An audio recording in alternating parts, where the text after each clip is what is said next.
उत्तर प्रदेश के दिग्गज नेता पंडित सुरेंद्र नाथ अवस्थी के पुत्र सिद्धार्थ अवस्थी किस तरह बढ़ा रहे हैं पिता की राजनीतिक विरासत। काशी के तर्ज पर महादेवा कॉरिडोर विकसित कर रामनगर को आस्था का केंद्र बनाना चाहते हैं सिद्धार्थ अवस्थी। मौका मिलने पर रामनगर के लिए आखिर क्या कुछ करेंगे सिद्धार्थ अवस्थी। जानिए द इंडियन ओपिनियन के खास प्रोग्राम कौन बनेगा एमएलए में भाजपा नेता सिद्धार्थ अवस्थी के दावे और वादे।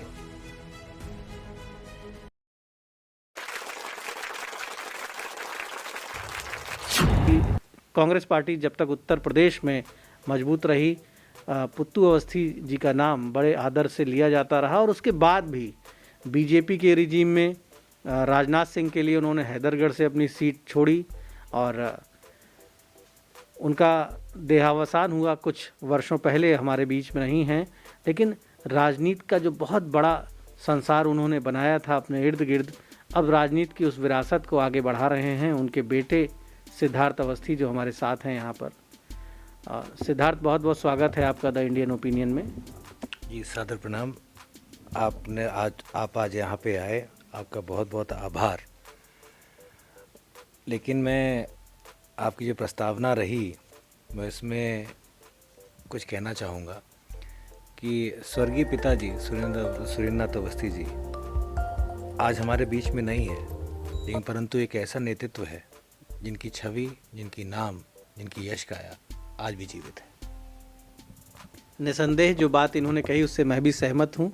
और एक ऐसे व्यक्तित्व जिनका शरीर भले ही हमारे बीच में नहीं है, लेकिन उनके विचार, उन्होंने जिस तरह से बाराबंकी में और उत्तर प्रदेश के एक बड़े हिस्से में राजनीति का नेतृत्व किया, युवाओं का, कार्यकर्ताओं का नेतृत्व किया, तो उनका जो मार्गदर्शन है, उनकी जो राजनीतिक शैली है, उनका जो व्यक्तित्व है, उसकी छाया, उसका प्रभाव उत्तर प्रदेश में और ख़ास तौर पर राजधानी लखनऊ के आसपास के जनपदों में, बाराबंकी जनपद में उसका प्रभाव लंबे समय तक देखा जाएगा।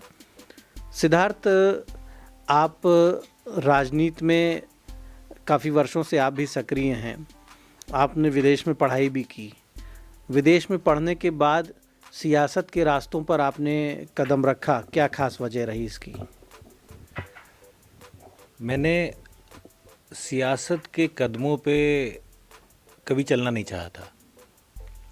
मैंने विरासत से एक सीख ली कि सेवा की विरासत। मैंने उन पद चिन्हों पे चलना चाहा।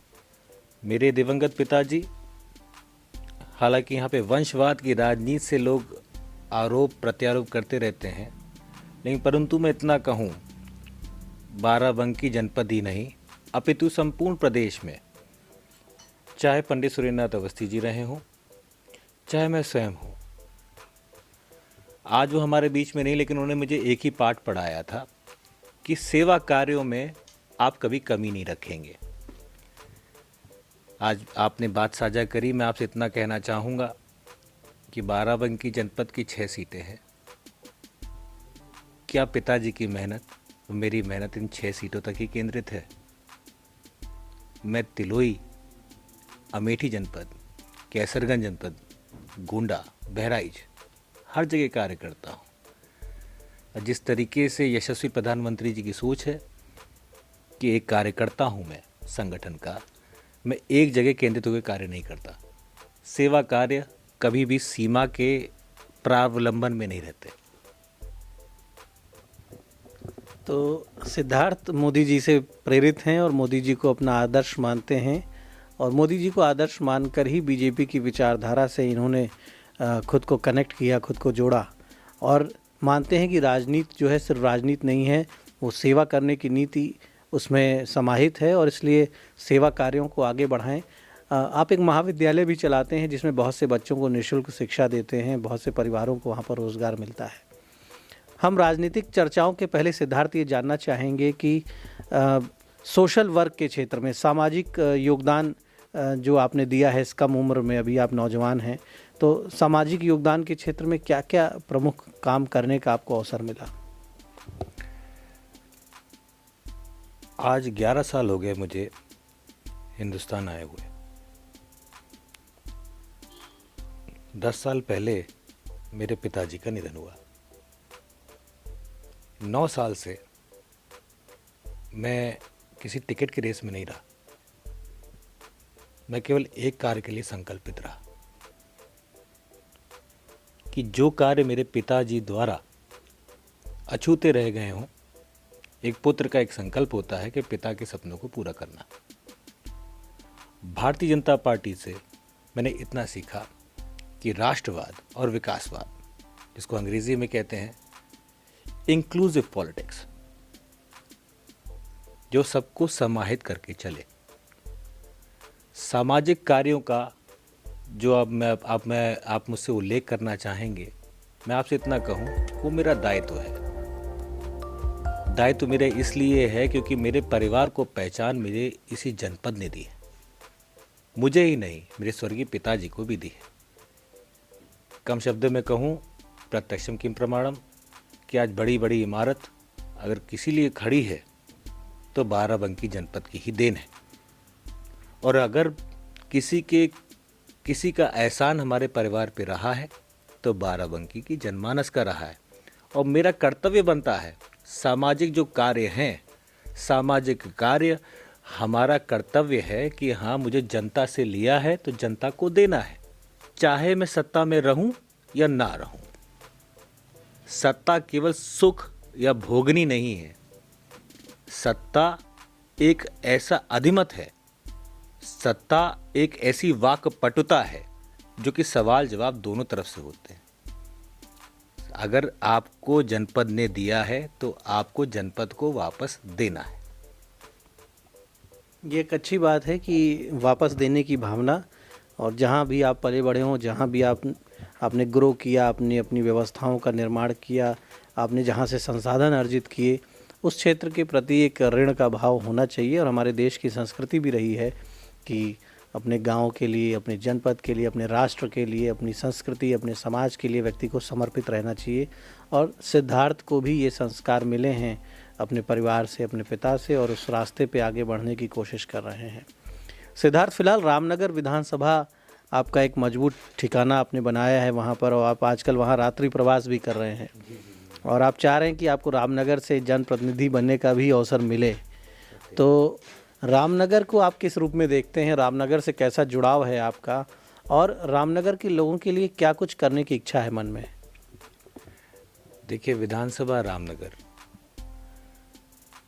जैसा नाम है वैसा ही कार्य है। लोधेश्वर जी की भूमि है, पारिजात की भूमि है, किंतुएश्वर की भूमि है, बाबा धाम की भूमि है। रामनगर के लिए मेरा इतना ही प्रयास है कि मैं बड़ी बात तो नहीं कहूँगा, लेकिन छोटा सा स्वरूप हूँ मैं, लेकिन हनुमान जैसे रामनगर की सेवा करना चाहता हूँ। सीना खोल के तो नहीं दिखा सकता, लेकिन हाँ, मुझे रामनगर ने बड़ा प्यार दिया है। मैंने रामनगर को अपना परिवार आज से नहीं माना है, शायद रामनगर ने मुझे परिवार आदिकाल से माना है। रामनगर ने मुझे तब वो छाया दी जब मेरे स्वर्गीय पिताजी नहीं रहे। रामनगर के लिए मेरे 3 प्रयास हैं कि रामनगर में धर्म का एक जो वैकल्पिक भाव वहाँ पे चल रहा है आज तक, कि कभी एक विधायक एक ही बार रहा, तो इतिहास गढ़ेगा इस बार रामनगर। अगर मुझे मौका मिलता है तो रामनगर ही इतिहास रचेगा कि हाँ, एक बार का विधायक सिद्धार्थ, हर बार का विधायक रामनगर स्वयं रहेगा। रामनगर मेरे लिए सेवा भूमि है। मैं याचक हूँ वहाँ पे आशीर्वाद का, और मुझे वहाँ से बहुत मिलता है। बाकी संगठन का निर्णय है। कई ऐसी भावनाएं हैं, क्योंकि पत्ते में अपने पूरे खोलना नहीं चाहता। कारण ये है कि जब तक काम पूरा ना कर जाए तब तक बताने नहीं चाहिए। लेकिन फिर भी मैं इतना कहूँगा, सबसे पहली मेरी जो प्रमुखता से मेरी मांग है, अगर मुझे ये मौका मिलता है तो महादेवा कॉरिडोर बनाने की, एक धार्मिक स्थान की कॉरिडोर वहाँ बने, जिस तरीके से काशी विश्वनाथ की बनी, मथुरा का चर्चा है, उसी प्रकार महादेवा की भूमि को भी इस तरीके से अलौकिक किया जाए। ये हमारा धर्म ही नहीं, हमारा न्याय ही नहीं, हमारी आस्था है। तो बड़े भावुक हैं सिद्धार्थ रामनगर को लेकर, अपनी भावनाओं को वहाँ से जोड़ चुके हैं। लोगों से बड़ा प्रेम और सम्मान स्नेह इनको मिलता है, इसलिए इनको ऐसा लगता है कि रामनगर में यदि मौका देती है बीजेपी तो एक वहाँ पर जो सियासी चर्चा होती है कि जो व्यक्ति एक बार जीतता है वो दोबारा नहीं जीतता, जो पार्टी एक बार जीतती है फिर जल्दी दोबारा उस पार्टी को अवसर नहीं मिलता है। इनका कहना है कि यदि मौका मिलता है तो उन परंपराओं को तोड़ेंगे, उन राजनीतिक परंपराओं को, और अपने सेवा भाव से वहाँ पर एक बड़ी लोकप्रियता अर्जित करेंगे और वहाँ का परिवार बन के रहेंगे। ऐसी इनकी भावना है, ऐसा इनका संकल्प है। सिद्धार्थ, रामनगर में नीड्स क्या हैं? आप काफ़ी समय से वहाँ जा रहे हैं और आप कहते हैं कि आप लंबे समय से काम कर रहे हैं लोगों के बीच, तो क्या प्रॉब्लम्स आपने आइडेंटिफाई की हैं? क्या ज़रूरतें हैं रामनगर की? कहाँ पर रामनगर पीछे है? क्योंकि अभी बड़ी संख्या में लोग वहाँ बेरोज़गार हैं, गरीब परिवार बहुत से हैं, बाढ़ पीड़ित हैं, और अभी हमने कोविड में देखा कि बड़ी संख्या में प्रवासी मजदूर रामनगर में लौट के आए। यानी रामनगर के लोगों को रोज़गार के लिए भारत के तमाम बड़े शहरों में मजदूरी करनी पड़ती है। देखिए, मैं आपको बताऊं, रामनगर की परिधि केवल 3 ब्लॉक तक नहीं है। रामनगर का एक ऐसा डेमोग्राफिक है कि अगर हम लोग शुरुआत करें तो हम यहाँ से लखनऊ से शुरुआत करें तो लखनऊ से सबसे समीप जिला पड़ता है बाराबंकी। बाराबंकी से अगर गोंडा कैसरगंज से कोई जोड़ने वाली रोड है तो वो है रामनगर।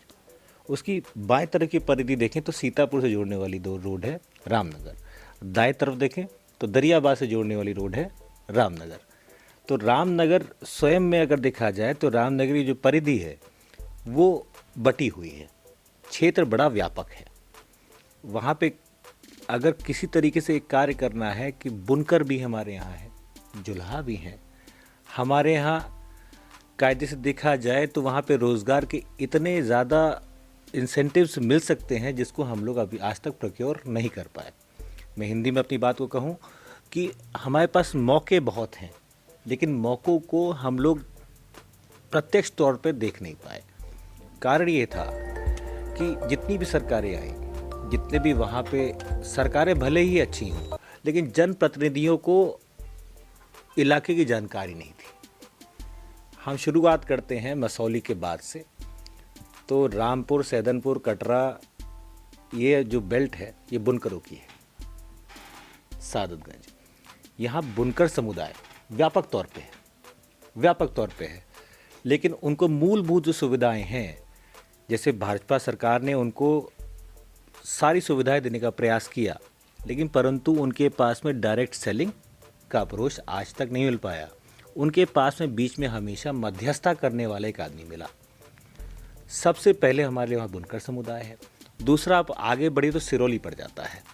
सिरौली में हमारा पारिजात पड़ जाता है, और पारिजात एक ऐसा वृक्ष है, अगर आप देखें तो टूरिज़्म के हिसाब से जैसे काशी के लिए आस्था है, पारिजात भी आस्था है, लेकिन आसपास का इलाका भी डेवलप किया जा सकता है अगर उसको आप पॉलिटिकली देखें, एम्बिकली देखें, या फिर आप रिलीजियसली देखें, लेकिन साथ में भी उसके कई भी रोज़गार के बिंदु बन सकते हैं। वहाँ से आप परिधि घुमाइए तो आपका लोधेश्वर महादेव आ जाते हैं। लोधेश्वर महादेव का इकट्ठा होते हैं, वहाँ मेले लगते हैं। मेले लगते हैं, तो आप बताइए, जब वहाँ मेले लगते हैं, लेकिन शायद हम कहीं ना कहीं तो चूक रहे हैं ना। हमारी भीड़ आती है, उसका आप सदुपयोग नहीं कर पा रहे हैं। वहाँ पर जो भीड़ आती है वो आस्था के लिए आती है, लेकिन अगर वहाँ पे आज भी उनके रुकने का कोई स्थान नहीं है। रोज़गार के मौके हैं, ईश्वर ने खुद दिए हैं, लेकिन हम उसको समझ नहीं पा रहे हैं। हितमापुर है, हितमापुर में बाबा धाम है, आप उसका भी सम्मान नहीं कर पा रहे हैं। सम्मान का कारण ईश्वर ने खुद मौका देता है कि हाँ, रोज़गार आपके पास में स्वयं है। ईश्वर की सेवा में अगर आप अपना तन और मन लगा दें तो ईश्वर खुद आपको फल स्वरूप सारी सेवा देता है। आप मानते हैं कि रिलीजियस टूरिज़्म के बड़े वहाँ पर अपॉर्चुनिटीज़ हैं, अवसर हैं, और जिसके ज़रिए बड़े पैमाने पर रोज़गार सृजन हो सकता है? जी, बिल्कुल सही कि रिलीजियस टूरिज़्म केवल एक अपॉर्चुनिज्म नहीं है, अपॉर्चुनिटी नहीं है, ये धरातल पे है। प्रत्यक्षम किम प्रमाण, प्रत्यक्ष में दिख रहा है, लेकिन हम लोग उस चीज़ों को जो ईश्वर ने एक देन दी है, हम उस चीज़ को पा नहीं पा रहे हैं। समस्या किसकी है? समस्या किसी सरकार की नहीं है, समस्या वहाँ पे जनप्रतिनिधियों की है कि उन मौक़ों को आपको प्रचार और प्रसार के साथ माध्यम से रामनगर को अगर कहीं पे इंगित करना है, अगर आपको किसी नक्शे में रखना है, तो रामनगर की जो मूलभूत समस्याएं नहीं हैं, मूलभूत विशेषताएं हैं, उनको तो रखिए। वो ईश्वर की देन है, ईश्वरीय देन है। यानी वो एक विफलता है कि जो हमारे पास अवसर उपलब्ध हैं, उन अवसरों का हम सदुपयोग क्षेत्र के विकास के लिए नहीं कर पा रहे हैं। सिद्धार्थ, आपके यहाँ जो है इसके अतिरिक्त बाढ़ का भी क्षेत्र है, वहाँ पर बाढ़ लगभग हर वर्ष वहाँ पर आती है और काफ़ी नुकसान हो जाता है। तो उसको लेकर आपके पास क्या विजन है? किस तरह से बाढ़ से मुक्ति दिलाएंगे और तमाम परिवार जो हर साल एक बाढ़ का अभिशाप झेल रहे हैं, उनका जीवन स्तर कैसे बेहतर हो? मैं आपसे बताऊं कि बाढ़ क्षेत्र एक हमारा बड़ा विस्तृत क्षेत्र है। विस्तृत इस तरीके से है कि वहाँ पे बंधा बन भी गया है, बंधा बन भी चुका है, लेकिन लोग जो हैं हमारे बड़े प्रिय हैं, लेकिन परंतु वो अपनी उपलब्धियों के लिए जो सरकार ने उनके साथ में इतने सही कार्य किए हैं, उनको वो जान नहीं पा रहे हैं। आज अगर आप बाढ़ का क्यूबिक मीटर देखें तो पहले गांव कट जाते थे, अब कोई गांव नहीं कटता। हर गंतव्य स्थल पे रोड हैं, एक आध रोडें हैं जहाँ पे आज भी समस्या है, लेकिन उसके विपरीत मैं 5 साल पूर्व चला जाऊँ तो जो व्यवस्थाएं पहले नहीं थी आज हो चुकी हैं। आज वहाँ पे लोगों को समझना चाहिए कि बाढ़ अवसर नहीं है, बाढ़ एक विफलता है। बाढ़ आती है, आने दीजिए, लेकिन उसके लिए तो सरकार ने स्वयं अपने कितने नियोजन करके रखे हैं, आप उनको समझिए। आप बाढ़ एक हमेशा एक विषय बन जाता है, बाढ़ आ रही है। मैं आपसे पूछना चाहता हूँ, कितने लोग हताहत होते हैं बाढ़ से? किसके घर टूटते हैं बाढ़ से? घर नहीं टूटते हैं, वहाँ पे लोग स्वयं बंधे पे आके बस जाते हैं। उनके घर वहाँ पे सुरक्षित रहते हैं, लेकिन वो आके बंधे पे आके बस जाते हैं। Necessity is the invention, I understand that. उपलब्धियाँ बार बार आती हैं, लेकिन समस्याएं एक बार आती हैं, उसका निवारण तुरंत करना चाहिए, और यही भारतीय जनता पार्टी का स्वरूप है। तो रामनगर के विकास का पूरा खाका आपने अपने मन में बना रखा है, बाढ़ को लेकर भी आपके पास योजना है, और आप रिलीजियस टूरिज़्म के माध्यम से रोज़गार की बात करते हैं, और ओवरऑल अगर एक अवसर मिल जाता है, और जैसा कि आप मेहनत भी कर रहे हैं, आपका कॉन्फिडेंस भी है कि आपको मौका मिलेगा, तो आप वहाँ की राजनीतिक परंपराओं को बदलने का काम करेंगे। रामनगर के लोगों से आपकी क्या अपील है? अगर एक मौका आपको मिल रहा है इस समय, क्योंकि इलेक्शन कमीशन ने भी इस बार काफ़ी नियंत्रण किया है कोविड को देखते हुए, तो एक मंच भी हम उपलब्ध करा रहे हैं अपने जो यंग लीडर्स हैं, जो हमारे एस्पिरेंट हैं, जो पॉलिटिकल एस्पिरेंट्स हैं, जो चुनाव में जाना चाहते हैं, उनको एक प्रश्न आपसे होगा कि आप बताएंगे कि रामनगर की जनता को आपका क्या संदेश है, क्या उनसे अपील करेंगे, और संक्षेप में आप उनको बताएंगे कि वो आपको यदि बीजेपी वहाँ टिकट दे रही है तो पब्लिक आपको क्यों चुनती है, क्यों चुने? ये सवाल तो बहुत अच्छा पूछा। मुझे तो ये लगा कि ये पहले कि इस तरीके का सवाल अमेरिकन पॉलिटिक्स में होता है या यूके पॉलिटिक्स में होता है, that why you should be the candidate. आप कैंडिडेट क्यों बनना चाहते हैं?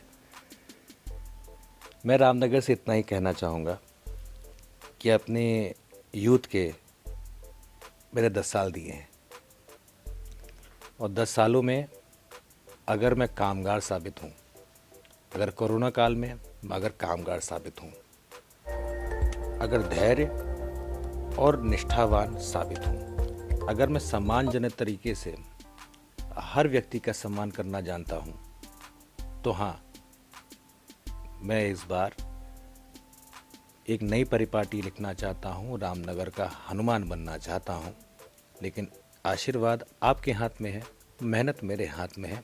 कर्म से पीछे हटूंगा नहीं, क्योंकि नाम ही मेरा सिद्धार्थ है। और मैं जीवन में इसीलिए आया हूँ कि हाँ, मुझे अपने अर्थ को सिद्ध करना है, और बाकी तो पिताजी का नाम सुरेंद्रनाथ है। तो भावनाओं में और कुछ काव्यात्मक शब्दों के साथ एक अंदाज में इन्होंने अपनी बात रख दी है जनता के सामने, और ये संकल्प भी दोहराया है कि पीछे नहीं हटेंगे और हर उस सीमा को पार करेंगे जिस सीमा को पार करने से क्षेत्र के लोगों की मदद हो सके, क्षेत्र के लोगों का भला हो सके। तो सिद्धार्थ को आपने सुना, आपने समझा, और सिद्धार्थ ने अपना एक कमिटमेंट जाहिर किया है रामनगर के विकास के लिए। और ये जनता का अधिकार है कि उसे सभी राजनीतिक किरदारों के बारे में पूरी जानकारी मिले, उन कैंडिडेट्स के बारे में या उन दावेदारों के बारे में पूरी जानकारी मिले। और हमारे इस कार्यक्रम का उद्देश्य है, हमारा जो कार्यक्रम है ये कौन बनेगा एमएलए, इसका उद्देश्य भी है, यही उद्देश्य है कि हम पब्लिक के सामने, जनता के सामने, मतदाताओं के सामने उन चेहरों को, उन खास चेहरों को उनके सामने रखें जिसे वो जान पाएँ, उन लोगों को जो जनप्रतिनिधि बनकर आगे बढ़ना चाहते हैं, जो उनके विकास के लिए, उनकी तरक्की के लिए काम करना चाहते हैं। तो जनता भी उन्हें जाने, समझे और एक अच्छा निर्णय ले अपने भविष्य के लिए, वो निर्णय जो लोकतंत्र को मजबूत करे, जो उत्तर प्रदेश और भारत देश को मजबूत करे। धन्यवाद।